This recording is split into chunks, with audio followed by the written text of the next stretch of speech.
Kami dari kelompok 3 akan menjelaskan mengenai proses produksi susu sapi UHT. Mulai dari peternakan, sapi-sapi diperah untuk diambil susunya.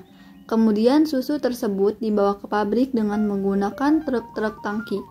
Sebuah tangki memiliki kapasitas 10.000 hingga 15.000 liter susu. Susu dalam tangki harus dalam keadaan dingin dengan suhu 4 derajat Celcius. Ketika sampai di pabrik, susu diperiksa mulai dari bau, suhu, kandungan bakteri, dan lainnya. Setelah diperiksa, susu dimasukkan ke dalam pabrik melalui pipa-pipa. Pipa-pipa itu mengalirkan susu ke tangki pencampuran.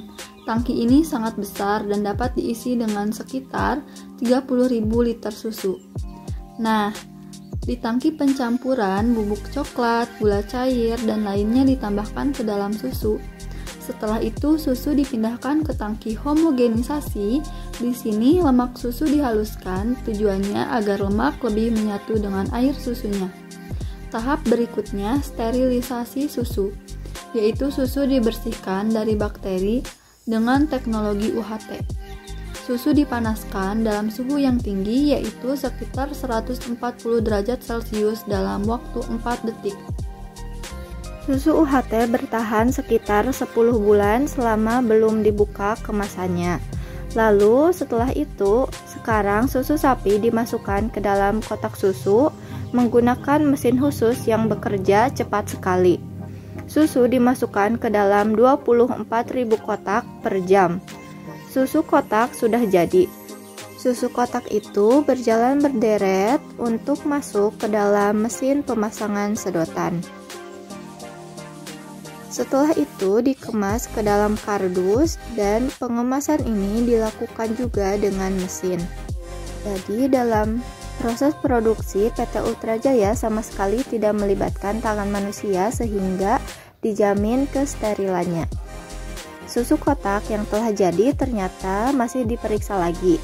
Caranya setiap 20 menit sekali diambil 10 kotak sebagai sampel dan sebagai perwakilan.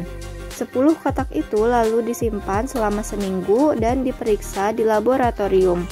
Di laboratorium, susu diperiksa aroma, rasa, kepadatan, tingkat kemanisan, dan sebagainya. Setelah itu baru didistribusikan. Baik, selanjutnya kami akan menjelaskan mengenai aluran supply chain management PT Ultra Jaya. Pertama, sebagai supplier, di sini ada peternak sebagai pemasok susu sapi segar, PT Tertapak sebagai pemasok kemasan, dan SIG Kombi Blok sebagai pemasok perasa. Selanjutnya pabriknya yaitu PT Ultra Jaya sendiri.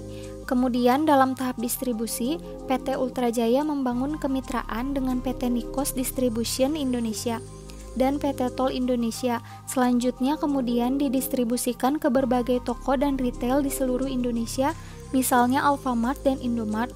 Kemudian susu kotak sampai di tangan konsumen.